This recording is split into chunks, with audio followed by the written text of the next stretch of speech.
Salut tout le monde, c'est Antoine. Alors ça fait très longtemps que j'ai pas pu faire de vidéo sur cette chaîne parce que comme vous l'imaginez, en ce moment je suis beaucoup en déplacement avec la campagne des élections européennes. Mais cette vidéo là, je tiens vraiment à la faire parce qu'il ne reste plus qu'une semaine avant le vote du 26 mai, le vote des élections européennes. Et du coup je voudrais vous en parler un petit peu, je voudrais vous dire pourquoi moi je pense qu'il faut aller voter à ces élections européennes et aussi pour quelle liste je pense qu'il faut aller voter, quelle liste je pense qu'il faut soutenir à cette élection. Voilà, c'est ça dont j'ai vraiment très envie de vous parler dans cette vidéo. Allez, c'est parti.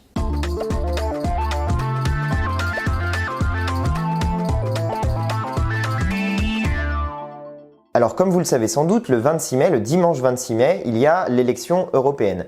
Cette élection, c'est une élection à un seul tour et à la proportionnelle intégrale, c'est-à-dire que vous avez des élus au prorata du pourcentage que vous faites, à condition de faire plus de 5% des voix. C'est une élection à laquelle tout le monde peut voter et ça se passe dans les mêmes bureaux de vote qu'à l'élection présidentielle. Donc vraiment c'est un moment démocratique extrêmement fort, c'est 2 ans après l'élection d'Emmanuel Macron à peu près pile poil et c'est le moment finalement d'envoyer un message au président de la République à l'issue de 2 ans d'un mandat catastrophique que chacun peut constater dans sa vie de tous les jours et qui a donné lieu au mouvement des Gilets jaunes qui maintenant a lieu depuis 27 semaines et ce sera la 28e semaine le jour du vote. Alors cette élection européenne, c'est une élection dans laquelle il y a en général un très fort taux d'abstention et tous les sondages qui ont été faits jusqu'à présent montrent que pour l'élection à venir, pour ce 26 mai 2019, il va y avoir également beaucoup d'abstention.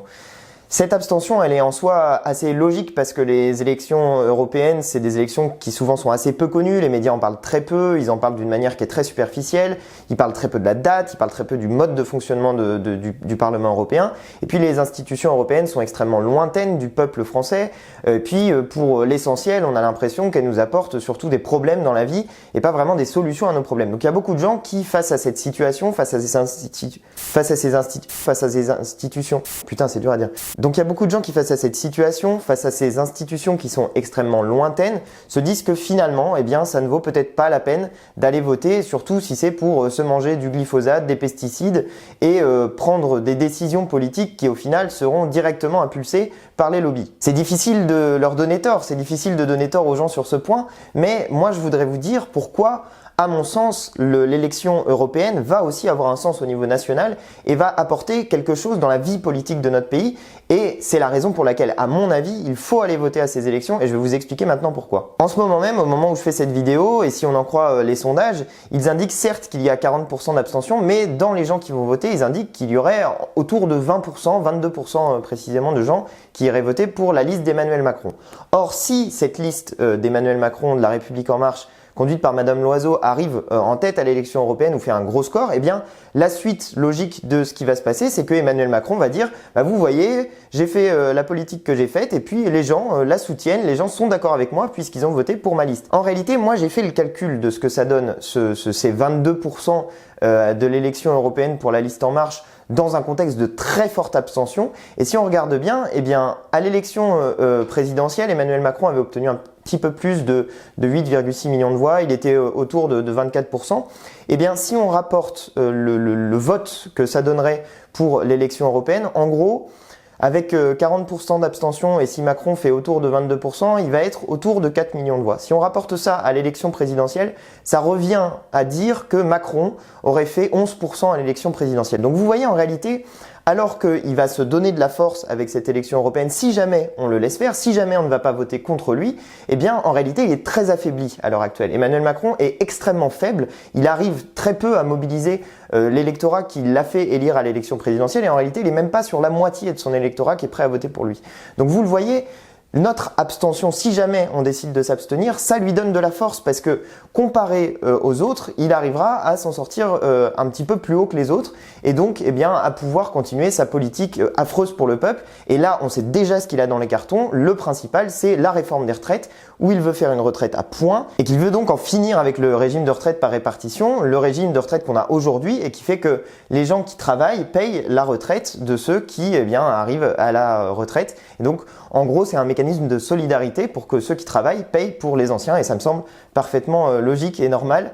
Et donc cette politique qu'il a envie de mener, c'est aussi pour ouvrir la porte aux fonds de pension, en désorganisant notre système de retraite publique, eh bien de laisser ensuite ouvrir les portes au privé et aux retraites, aux fonds de pension qui coûtent plus cher et qui sont moins efficaces. Et ça, c'est la logique systématique d'Emmanuel Macron, de l'Union européenne d'une manière générale. C'est on casse tous les services publics, on dit que ça marche pas. Pareil avec la SNCF par exemple, où on vous désorganise tout et ensuite vous dites que les trains sont en retard et que vivement que ça soit privatisé parce que ça marchera mieux quand ça sera privatisé. Bah là, c'est exactement la même logique. Ils cassent tout et ensuite ils proposent de remplacer ça par des services privés. Ils font ça dans les trains, ils font ça dans l'hôpital, ils font ça dans l'école, ils font ça partout avec cet objectif donc qui est un objectif économique au final, qui est d'ouvrir des marchés pour permettre à des gens de se faire du fric, alors que normalement, eh bien, quand on fait fonctionner les choses dans un système collectif, ça coûte moins cher et ça marche mieux. Bref, ce que je veux vous dire, c'est qu'en réalité, dans cette élection européenne, Macron est extrêmement faible et que si nous, on décide de voter massivement, de participer massivement à cette élection européenne, de voter contre la liste d'Emmanuel Macron et pour une autre liste, et je vais vous dire dans un instant à laquelle je pense particulièrement, eh bien, on pourra lui mettre une tarte, on pourra lui mettre une baffe électorale, un truc qui le stoppe, qui l'empêche de continuer sa politique désastreuse. Or, si on ne fait rien, eh bien, on lui laissera le champ libre pour continuer sa politique absurde qui n'est pas utile pour le peuple français. Donc, il faut y aller, il faut aller voter à cette élection et voilà, à mon avis, pourquoi. Pour vous le dire autrement, ne pas voter ou s'abstenir, c'est voter Macron. Ça revient exactement à ça. Si vous n'allez pas voter, vous lui laissez le champ libre, vous lui laissez la main libre, vous lui laissez libre de faire la politique qu'il a envie de faire et vous ne concrétisez pas dans le vote l'opposition qu'on a constatée jusqu'à présent dans la rue depuis 27 semaines à Emmanuel Macron. Mais alors du coup, pour quelle liste voter pour mettre cette claque électorale à Macron? Eh bien, vous avez vu que le système a choisi l'adversaire de confort qui convient à Emmanuel Macron en mettant systématiquement en avant le Rassemblement national et Marine Le Pen. Ils le font notamment en centralisant les choses autour de Marine Le Pen et en faisant par exemple des débats comme l'a fait BFM TV, qui est une chaîne détenue par le milliardaire Patrick Drahi.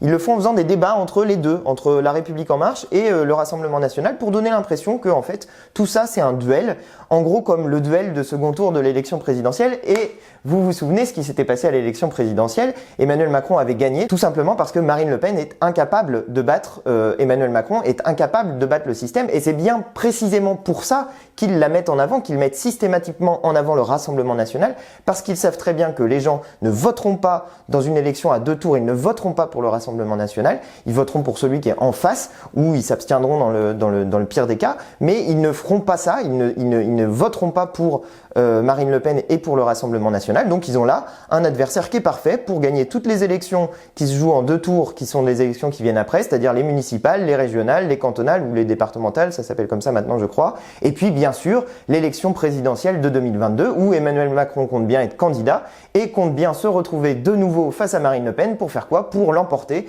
face à elle et pouvoir continuer pendant 5 ans encore la politique qui nous aura faite pendant les 5 années qu'on aura vécues à ce moment-là. Donc vous le voyez, Marine Le Pen et le Rassemblement National, c'est l'adversaire de confort du système, c'est l'adversaire qui choisit pour ensuite emporter la victoire, pour que le système puisse emporter la victoire au 2e tour dans des élections à 2 tours. Ce qui n'est pas le cas ici puisque c'est une élection à 1 tour le 26 mai.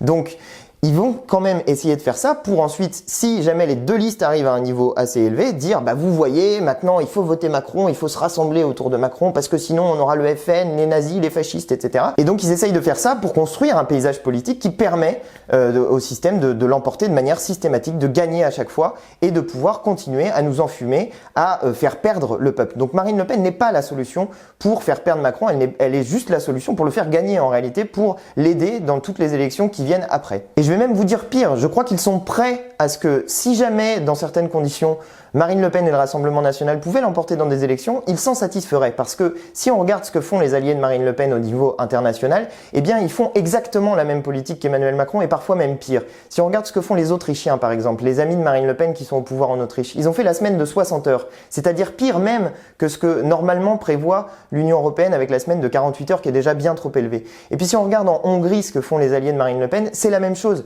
Ils font les heures supplémentaires payables dans 3 ans.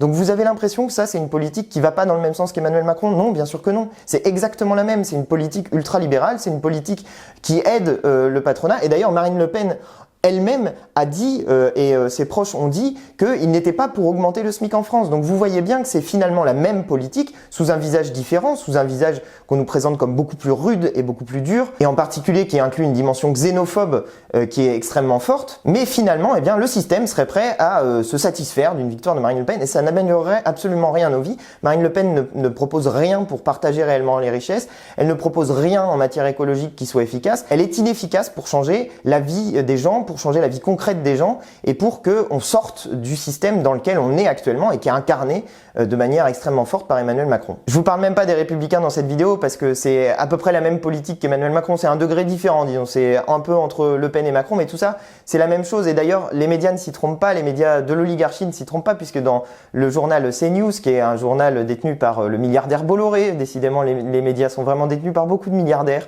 et bien dans ce journal-là, on nous présentait une pour les élections européennes, dans laquelle on nous proposait les 3 candidats, et bien qui sont compatibles finalement avec le système et pour lesquels on vous propose de voter en faisant un match entre les 3 et en disant faudrait choisir, c'est le match entre les 3, etc.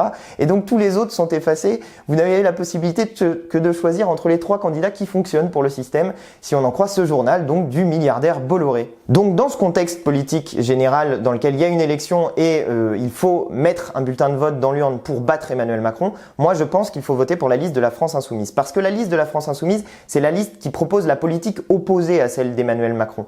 Et puis c'est la liste qui, elle, contrairement à celle du Rassemblement National, peut battre Emmanuel Macron dans des élections au second tour. Il y a eu des tests qui ont été faits durant la dernière élection présidentielle sur, entre Macron et Mélenchon, lequel préférez-vous? C'était pas pour qui voteriez-vous, mais c'était lequel préférez-vous.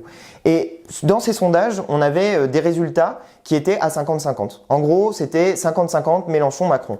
Et or, après 2 ans d'une politique pourrie d'Emmanuel Macron, on est en droit de penser que les gens, entre Macron et Mélenchon, choisiraient plutôt Mélenchon que Macron. Donc le vote de la France Insoumise, le vote de la liste conduite par Manon Aubry et soutenue par Jean-Luc Mélenchon, c'est le vote anti-Macron par excellence, parce que c'est le vote qui permet de le battre. C'est le vote qui nous donne de la force pour la suite et qui permet de le battre avec un programme qui est un programme totalement opposé à celui d'Emmanuel Macron. Un programme qui d'abord propose la démocratie avec une 6e République qui soit le fruit d'une assemblée constituante. Une assemblée constituante qui mette en place le référendum d'initiative citoyenne dans toutes les dimensions, c'est-à-dire un référendum d'initiative citoyenne pour proposer des lois, pour abroger des lois, pour modifier la Constitution et puis pour révoquer des élus en cours de mandat. Et tenez, j'en profite pour vous dire une chose. Marine Le Pen, qui fait genre, elle est pour le référendum d'initiative citoyenne. À l'Assemblée nationale, les députés de la France Insoumise ont proposé qu'il y ait un référendum d'initiative citoyenne révocatoire. Marine Le Pen et le Rassemblement national ont voté contre parce que ces gens-là, ils sont pour garder leur poste, ils sont pour rester en place